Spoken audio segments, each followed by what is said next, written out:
We know he was working for Schwab based on his campaign. What was his campaign slogan? Build Back Better. Build Back Better is a plank, a phrase that came from Klaus Schwab describing the Great Reset.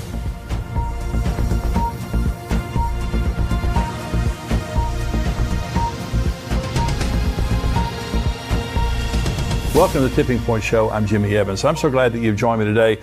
On today's program, I have joining me Pastor Billy Crone, and we're going to be talking about his book and his documentary called Klaus Schwab, the World Economic Forum, and the Coming Mark of the Beast. You're going to want to watch this show today. It is going to be phenomenal. Let me say before we go into this interview, we have our conference coming up on September 16th. It's going to be at Fellowship Church, Grapevine, Texas, 5 minutes from DFW Airport if you're flying in. It's part of the Metroplex. Pastor Ed Young is the pastor there. He is going to be at our conference, as well as Pastor Billy Crone, myself, Dr. Tony Evans. We have Dr. Mark Hitchcock that's going to be there. It's going to be also Rabbi Jonathan Kahn. It's going to be a phenomenal day. We want you to be a part of that. Go to endtimes.com and you can see there under conferences, the conferences coming up, and we have reserved seating this year. And so you'll see where all the available seats are. We have sections that have already sold out. So if you want the best seats, get on there right now. If you're a paid subscriber to endtimes.com, you get a 50% discount. If you're bringing a group of 10 or more, you get a 40% discount. And so the discounts are available. So we would love to have you be a part of this. But it's going to be a great conference, especially in the times that we're living in. We need this encouragement to come together, to understand the signs of the times of what's going on. Last year's conference was tremendous. This year's also going to be tremendous. We're expecting it to sell out. So go online to endtimes.com and get your ticket now. Bring some people with you. And if you bring 10 or more, you get a discount. But I have joining me today a special guest, Pastor Billy Crone. He's the senior pastor of Sunrise Bible Church in Las Vegas, Nevada. In addition to being a pastor, he's a gifted author, conference speaker, and teacher. He's written many books on the end times and produced many documentaries. And today we're talking about his new book, Klaus Schwab, the World Economic Forum, and the Coming Mark of the Beast. Billy, thank you for joining me again. Thank you, Jimmy. Thanks for having me on. Well, you're a great friend, and you've been a conference speaker for us. You're going to be speaking again at this year's conference, and you've got a phenomenal topic, a new book that's coming out later that you're going to be talking about. But now you just have a gift of being able to take current events and to understand those in light of Bible prophecy. Yeah. So we're talking here about Revelation 13. There's going to be a mark of the beast. Yeah. And we're seeing the development of that. But you particularly, you look at Klaus Schwab and the World Economic Forum, and you see what they're doing as setting all this up, right? Oh, absolutely. And most people will get when people are starting to hear more about Klaus Schwab. They're starting to hear more about the World Economic Forum. But they may even realize that, hey, wait a second, as crazy as this is, they are using the COVID pandemic as the excuse to basically take over the planet economically. Right. They realize that that's one of the game plans with this great reset, he calls it. They're going to reset the world's economy. They're going to switch to a cashless society. So people are starting to catch on to that. What they're not catching on is the other half of that first half, and that is it's not just an economic reset. It's not just turning the global economy under their control in a cashless electronic society. They want to biometrically tie everybody on the planet into this cashless digital system that they can control all kinds of things, including buying and selling, which where have I heard that before? Yeah. That's Revelation 13. And so I'm convinced that what these guys are doing, whether they admit it or not, know it or not, whatever, they're building the infrastructure for what God warned about 2,000 years ago called the Mark of the Beast system. So Klaus Schwab has a connection with Hitler. Oh, yeah. So talk about that.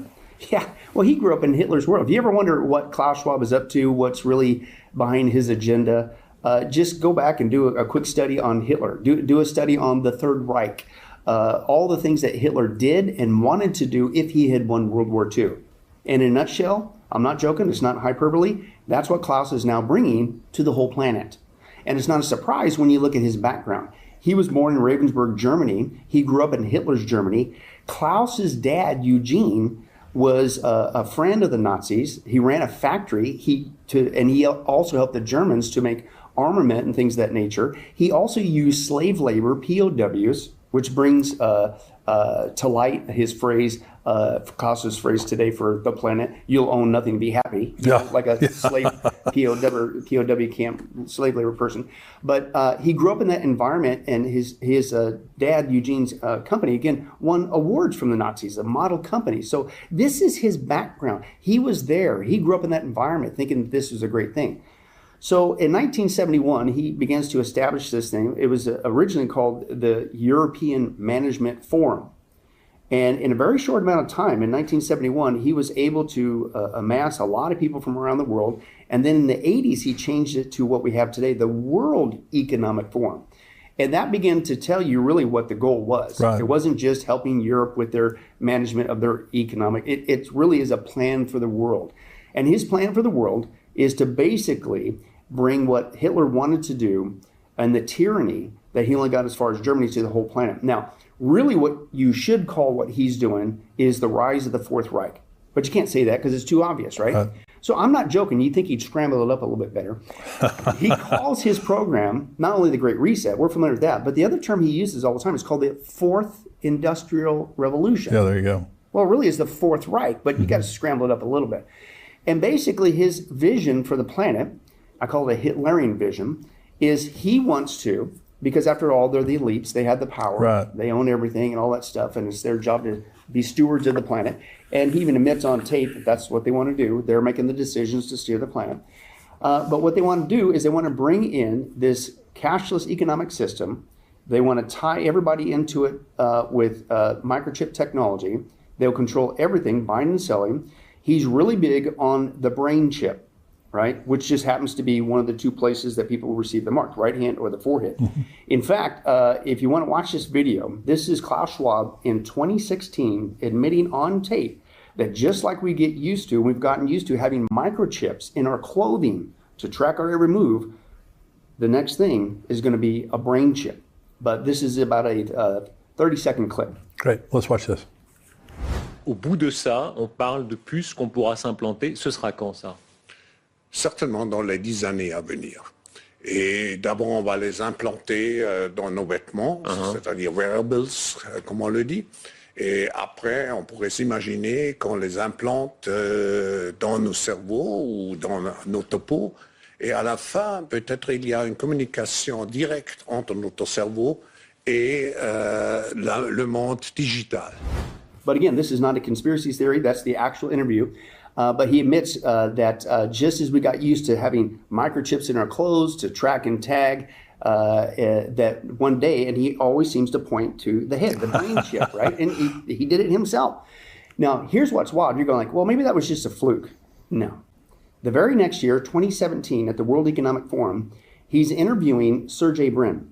Sergey Brin is one of the two co-founders of Google, who, by the way, is developing the AI. Wow. One of the AI developers who is going to run the back end of this matrix that they're building, because you got to think about how are they going to, they're going to tie everybody into this cashless digital system, merge it all together, control people's buying and selling. It's on a global basis. You can't hire enough people to run the back end. Well, that's where AI comes in. AI is going to run the system. That's why they're big on AI, because it's superhuman. Oh, yeah. Right? So anyway, so he's talking in this interview with Sergey Brin, and he admits on it, he goes further deeper, and this is the next year, 2017.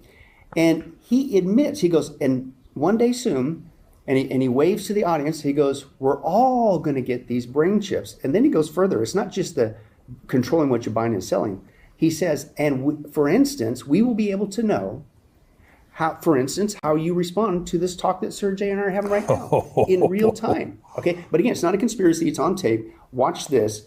Admit that plan. There you go. What's this? Can you imagine that in 10 years when we are sitting here, we have an implant in our brains, and I can immediately feel, because you all will have implants, and we measure your brain waves, and I can immediately tell you how the people react, or I can feel how the people react to your answers. Is it imaginable? I think that is imaginable. So again, it's not a conspiracy theory. This is why we love to share these clips, because you're talking about things that if you were to just have a verbal conversation with people, they look at you like you got some sort of tin full of triangle hat on and you've gone off the deep edge. But this is why it's a lot more work. But we share the videos, and of course we transcribe them for the book. This is really what these guys. Well, and this is one of the things I appreciate, because in your books you use their dialogue, you know, and you're showing what they have said, and then in your documentaries, and you and I've done a couple of projects together for Daystar, and you were showing these clips. This is what they're saying. Yeah. It's not made up. No. And I liked what one guy had said. You go like, well, why would they tell you in advance? Because evil likes to brag. Right? Yeah. And I'm going, ooh, that's a good line. I have to use that. So, but the other thing too is these guys, I think they're so far along the trail. I think when they saw the response of people to readily give up their autonomy and freedoms with the pandemic, I think they were like, hey, this is the time to strike. You know, look at the response. You would think that people would put up more of a fit, and that didn't really happen. And so I think they're further along, so they're more confident that even though they're going to tell you what they do, you know, what are you going to do? Nobody's going to do nothing. And then they train people to think that once you start breaching these topics, oh, that's a wacky person, don't listen to them, you know, and things of that nature. But it gets even worse, because you're going like, okay, that was 2016. He talked about the brain chip, tie it with your clothes. We got used to that. You're going to get a brain chip. Then he tells you the brain chip the next year with Sergey Brin was not just, controlling the buying and selling, which is Mark of the Beast stuff. Yeah. But we're going to know your thoughts. Yeah. And you're like, wait a second. They don't have the technology for that. Yes, they do. Yes, they do. Yes, they do. And that's out there. It's been out there for several years. Yeah. With this brain chip technology. Now, the concerning thing is you're going like, well, who in their right mind would do that? Well, they do what they always do. They pitch it as something that's going to be a panacea. It's going to fix all kinds of problems. Mm-hmm. If you would only get a brain chip, Pastor Jimmy, did you know that you could no longer need a keyboard to send an email? You could do it with your thoughts. Wouldn't that be great?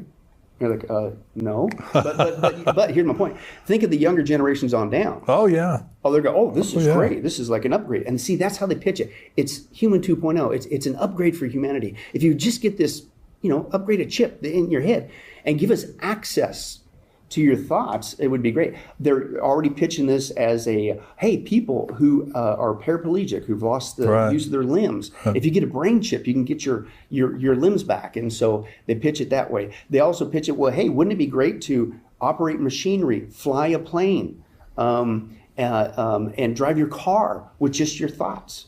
Operate your appliances around your house with just your thoughts, And so they're pitching it as it's a convenience. It's a medical saving device and all that stuff. The other thing that's crazy is they admit that this technology can not only monitor your thoughts, but it can erase your thoughts. You're going like, wait a second. Who would sign up to have their thoughts erased with a brain chip? Well, here's how they're pitching it. The soldiers and other people who have PTSD, they just can't get over those memories. Yeah. Well, if you just get a brain chip, Pastor Jimmy, they could delete it. And wouldn't that be fantastic? And then they wouldn't have PTSD anymore. Or people, hey, that's an epidemic, depression. They just can't stop thinking these depressing thoughts, and it just fills their bodies and their minds with depression. Yeah. Well, hey, we can delete it. Okay, so you can see people like, well, maybe I could if it can get rid of my depression or PTSD. So as crazy as it sounds, they're marketing it very in a cunning way, just like Satan, he's cunning, to get people to go along with that. But the other thing too is it also, they admit it, they could, tell me the younger generations wouldn't want to do this. They said we could also download information into your brain, not just delete stuff, but download it. Now you're going like, wait a second, download instant information into your brain. I wouldn't have to take that college course. I wouldn't have to. Exactly. Anything that you want to know. Let's say you say, hey, I want to know, I can't grow gardening, like I don't have a green thumb, I got a brown toe, I can't grow nothing, right? Well, hey, if you had a brain chip, you could buy this packet of information, just download it, and you'll know everything there is about gardening, right? Military, they pitch it for soldiers on the field, that if we get the soldiers to get a brain chip, then we can instantly download battle information and things of that nature. But then again, you go to Hollywood. What does that sound like? If people are familiar with the Matrix movies, you had the Neo guy. What did he do? They jacked him into the back of his head, into his cortex there. And then, of course, that famous scene where all of a sudden he's sitting there and he wakes up and he goes, I know Kung Fu, right? That's not a movie anymore. That's what this technology. And let me give you one more. They freely admit that, there could be a fun side to this as well. They would not only be able to erase, delete, add, give you instant information, your thoughts, but we could access and control your dreams, your dream life. But here's how they're pitching it. You're like, what? And say, well, how's that going to work? They're pitching it, I'm not joking, as a paid service. Like, are you tired of having a bad dream? Wouldn't it be nice if you could have a good dream once in a while? Or people would buy that. Thank you. Exactly. See, that's how they're pitching it. And I'm not joking. I call it, what are you going to offer it as? Dreamflix instead of Netflix? I don't know if they got a name yet, but I'm not joking. You could look in print right now, and there's companies that are jumping on the bandwagon because they see what's coming. Oh, yeah. And so they can insert your dreams. You're like, wait a second. Who in their right mind? Stop. Take a deep breath here. Why would you give somebody access to your very thoughts? Because that's really what this is. That's right. So people need to realize that this brain chip, this biometric electronic cashless society that Klaus Schwab is wanting to bring to the planet, tied in biometrically in the hand or the head, that is true. And I believe it's the infrastructure for the Mark of the Beast system. But what they don't realize is it's even more than that. The buying and selling, I'm not going to say thus saith the Lord in Revelation 13, that talks about the mark. That's what it controls, the buying and selling. I think it could be a loaded term, if you will. But that's all God showed to fit to show us that we need to know. It's buying and selling. But could it be even more when you understand this technology that will control the buying and selling? In that, it will monitor your location. It'll know exactly where you are. But listen, this is what I've been wondering, especially with these brain chips. The Bible says there in Revelation 13 that the order goes out that if you don't worship the Antichrist, right, and cohorts with the false prophet, that if you don't do it, you're going to die. They're going to kill you. Yeah. Now wait a second. This is on a global basis. So we have the technology to send out a global order for people to do something, a mandate, right? Worship the beast, right? In this context. But how are you going to know whether people obey or not? How are you going to know their location to take them out if they don't obey? But how are you going to know whether they obey or not? Well, you go back to these brain chips, again, which is one of the two parts of the mark of the beast, the hand and the brain. They're going to know access to your thoughts, Pastor Jimmy. They will know, anybody that took this, they'll know exactly whether or not you are worshiping the Antichrist or not. It'll also know your exact geolocation. They'll be able to take you out anywhere on the planet. So I'm starting to see that come into play. Now, as crazy as that sounds, let me give you one more disturbing thing. You're thinking, well, okay, there's no way in the world that's going to happen anytime soon. Because that is the most un-American, invasive thing of our privacy, to get access to our thoughts, let alone be tagged like an animal in the hand or the forehead. That's going to, maybe other countries could fall for that, but it ain't going to happen anytime here soon to America. Of course, I'm using sarcasm. No, this is the importance of Biden being in office right now. Biden is one of Klaus Schwab's favorite disciples. Yes. And you're like, no, come on, are you serious? Yes. Yeah. Well, first of all, we know he was working for Schwab based on his campaign. What was his campaign slogan? Build Back Better. Build Back Better is a plank, a phrase that came from Klaus Schwab describing the Great Reset. If you're watching on YouTube, I want you to become a subscriber here to endtimes.com. $7 a month, $77 a year. You get all of our podcasts, my podcast, Dr. Mark Hitchcock's podcast, all the articles. Welcome to the Tipping Point Show. I'm Jimmy Evans. I have a great show for you today, a fascinating topic. I'm interviewing an author, Derek Gilbert. You're going to want to see this.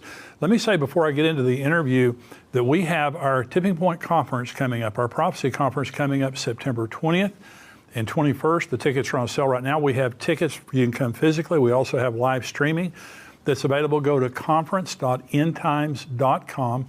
This is going to be a Friday night and all day Saturday. We're adding the Friday night. And we have Pastor Jack Hibbs. A lot of you are familiar with Jack Hibbs. He's very well known, has a television show that's on all the time. And a lot of you have been asking for us to have him. So he's coming to be a part. He'll be our keynote speaker on Friday night. I'll be there, Dr. Mark Hitchcock, Pastor Ed Young, Rabbi Jonathan Kahn, of course, Billy Crone will be there also. We have a big lineup, and we have coming this year Max Lucado. Max is a dear friend of mine. He is the #1 best-selling Christian author of all times. His books have sold more copies than any other books except the Bible. He is a brilliant teacher, and he's going to be teaching. He's written books and speaks on the end times. You're going to want to hear him. He's going to be fascinating. So we've got a great lineup of speakers. I want you to be a part of it. So go right now to conference.endtimes.com. You can select your seat there. We have all different kinds of pricing and seats available. And so you need to get it while they're still available, because we're expecting this to fill up this year. Go right now to conference.endtimes.com. Want to see you there.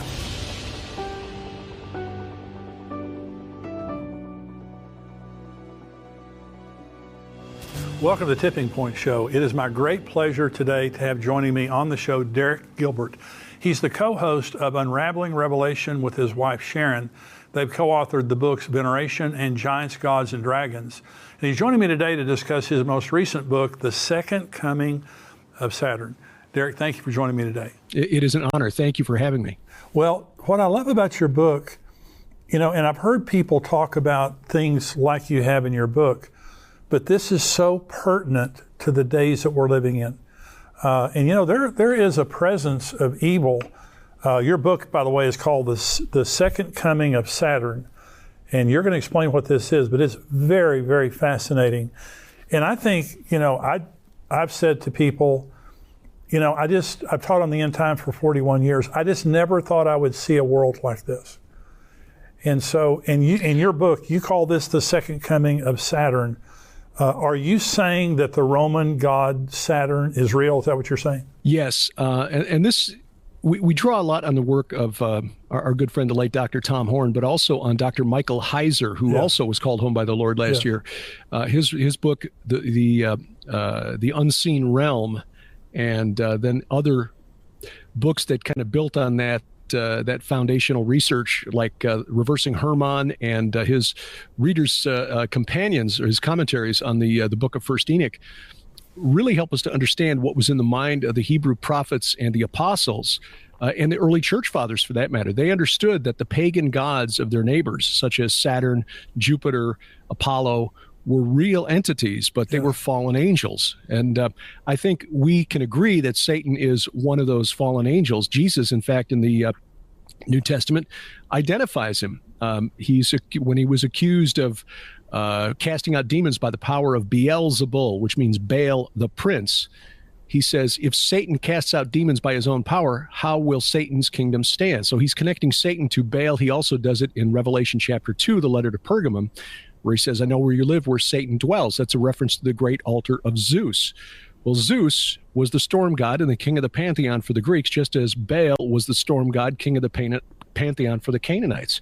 So we know Satan, as a fallen angel, was Zeus, Jupiter, Baal, Saturn. I decided to do a deep dive. This really builds on research that Sharon and I have been doing for the last 8 years.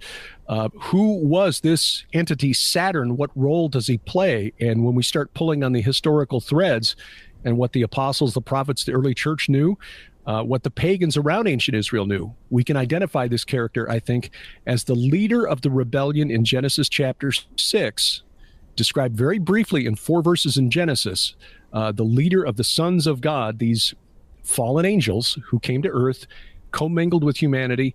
And then in the book of First Enoch, we learn the extent of their sin, not just commingling their seed with that of humanity, but also teaching us forbidden knowledge.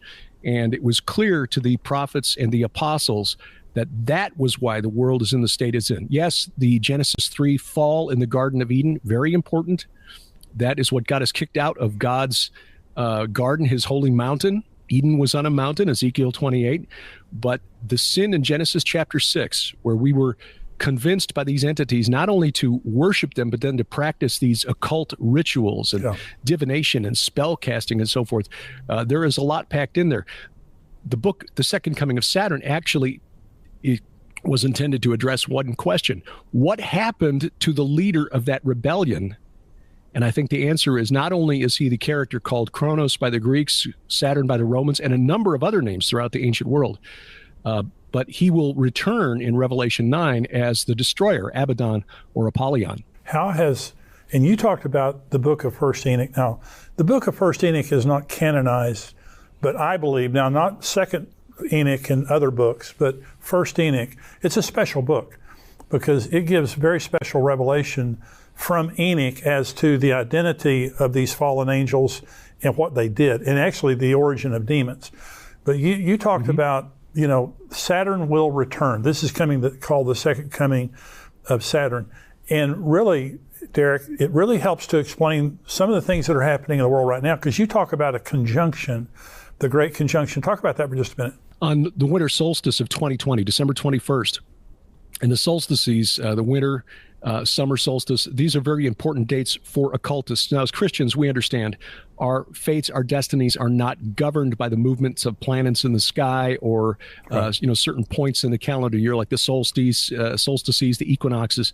But there are very important, very wealthy people in this world who do, even to this day. I mean, we as Christians, many of us consider Ronald Reagan to be the greatest American president, at least in the modern era, but we forget that his calendar was set by his wife, Nancy, in consultation with her astrologer, Jean Dixon. Yeah. So this is not an unusual concept. On December 21st, you might remember of 2020, the news was full of stories about the Christmas star, how Jupiter and Saturn were coming together in the night sky, and that this is probably what the wise men saw back 2,000 years ago. Well, no, it's not what they saw. But more importantly, for astrologers and for occult adepts who are looking for signs to begin a new age, this is not just a term, they really are looking to kick off a new era of human civilization. This marked the transfer of power, as it were, from Jupiter back to Saturn. Now, if you remember Greek and Roman mythology, the story was that Saturn, Kronos in his Greek incarnation, took over control of of creation from their father, the sky god, Oranos in the Greek pantheon. And he, in turn, was overthrown by his son, the storm god, Zeus, or Jupiter, who cast him down to Tartarus, the bottomless pit. In the year 40 BC, toward the end of the life of Julius Caesar, the beginning of the reign of Octavian, who became Caesar Augustus, a Roman poet named Virgil, who was trying to please his patrons. I guess when you're a poet, you need wealthy patrons to, put bread on your table. He suggested that the reign of Caesar Augustus, the reign of Octavian, would lead to a new golden age, which justice returns old Saturn's reign with a new breed of men sent down from heaven. Now, this has been interpreted various ways over the centuries. In fact, Emperor Constantine in the 4th century, who legalized Christianity in the Roman Empire, took that as a prophecy of Jesus Christ. When you read Virgil's poem called the Fourth Eclogue, it's clear that this is not a prophecy, a Christian prophecy. A new breed of men sent down from heaven. We tried that back in Genesis chapter 6. It didn't end well. Yeah. But there are those who still see this as a future golden age. This is based on the Greek poet Hesiod, who saw that back in the days when Kronos ruled in heaven, there was a race of men who had all good things. That was the golden age. Then it was followed by a silver age, which is not quite as good, a bronze age, which was harsh, and then the iron age, which is the age in which Virgil was living at the time he wrote that poem. But they're looking forward to Saturn's return, the return of Kronos, the return of this entity, Shemiyaza, the leader of the Watchers from Genesis chapter 6, to bring with him a golden age. And I think that there is a powerful group, the type of people who will attend events like the World Economic Forum, which just concluded in Davos, Switzerland, who think that this transfer of power was signaled by the Great Conjunction on the winter solstice of 2020. And what's really interesting, Jimmy, is that that took place, the meeting of Saturn and Jupiter in the night sky at 0 degrees of the constellation Aquarius, which means that effectively on the winter solstice of 2020, 50 years after that song was a hit, the age of Aquarius, we are now, according to astrologers, fully in the age of Aquarius. And I think these people, the wealthy, those who want to reset human civilization along their lines, think that this is the beginning of a new golden age. We're going to get right back to the show. Listen, if you want to support us here at endtimes.com, there's 2 ways you can do it. One is by becoming a subscriber, $7 a month. You get the full Tipping Point show every week without advertisements, plus all the other podcasts and information that we have. We have updates from Israel every week, Dr. Mark Hitchcock has a teaching, a podcast every week, all kinds of things that we do. I answer questions. I bring a devotional every week, $7 a month. You can also give to us. You can go to endtimes.com right now. There's a donate button and just give a gift. Nothing is too small, nothing is too large, and you can give a recurring gift. It's a huge blessing to us because we're in a war in the world right now spiritually. This is a very severe time. And I believe the most important message in the world right now is the gospel of Jesus Christ. And we preach the gospel and people get saved through this show, but also helping people understand the times that we're living in. A lot of people are depressed. A lot of people are suicidal because of the things that are happening in the world. We come alongside people to encourage them and help you to understand this is what's going on. And even though it looks like bad news, it's good news because Jesus Christ is coming. If you want to help us get this message out, become a subscriber, $7 a month, or you can also just go to endtimes.com and donate to us. Just give us a gift, a recurring gift. Anything that you give is a blessing, and it helps us to take this message out. Let's go back to the show. Well, it sure seems like to me, Derek, you were talking about the conjunction. It seems like evil has increased, in the last few years. It's just it's something palpable. We look back to October 7th, the Hamas attacks, which were unparalleled in maybe not unparalleled in human history, but certainly in modern history. Just this horrific violence there, and then the anti-Semitism that's in the world right now, which is a spirit. And I've said it before: anti-Semitism is not ideology; it's a spirit, because no one can articulate it. Of why they hate the Jews. They all have their different reasons. But it's just like something has been released in a new level. And I think that what you're saying is it goes back to the conjunction, because, Genesis 1 says that God created the sun, moon, and stars for signs and for seasons. And God uses the sun, moon, and stars not for the same reason the astrologers do, but for his own reasons. And so I just think that it seems to me, when I was reading your book, it makes sense, because not only do we know from Genesis 6, and you were talking about the Golden Age, it says they were men of renown. And I was reading, and this is Genesis 6, it talks about there were giants on the earth, men of renown. Well, one of the commentaries I was reading said the reason that the writer Moses didn't go into detail is because people of that age would have known what he was talking about. It didn't need a reference point. They knew who they were. Well, now we look back, that's Saturn, that's Apollo, that's all these different figures that we look back on. Many people look back at those as mythological figures. They're not mythological figures. Those were actual figures. So go ahead with what you're saying. How does this, the conjunction and what you're talking about, how does this affect us today? Well, I think you hit on one aspect of it with the attack on October 7th by Hamas. And we just want to acknowledge that friends of ours who've led several of the tours that Sharon and I have taken to Israel are now serving in the IDF reserves. So you've got men who, not to insult them, but they're years past their peak fighting age, who are now, and women too, who are now serving in the reserves. In fact, an archaeologist we spent a day with visiting megalithic sites on the Golan Heights last March, now serving in the reserves and protecting communities in the north of Israel. So, but this goes way, way back. I think we can trace this back. In fact, I'm going to do this is going to be part of a book that Sharon and I are working on for later this year. My wife Sharon and I have co-authored two, and we're working on another one called The Gates of Hell. I think this conflict for Israel goes back to this rebellion in Genesis chapter 6. The Canaanites knew this entity called Kronos by the Greeks and Saturn by the Romans. They called him El. Not El Elyon or El Shaddai, Yahweh, the God of Abraham, Isaac, and Jacob, but El of the Canaanites, who was the father god of their pantheon, who, like Kronos and Zeus, was replaced at the top of the pantheon by the storm god Baal.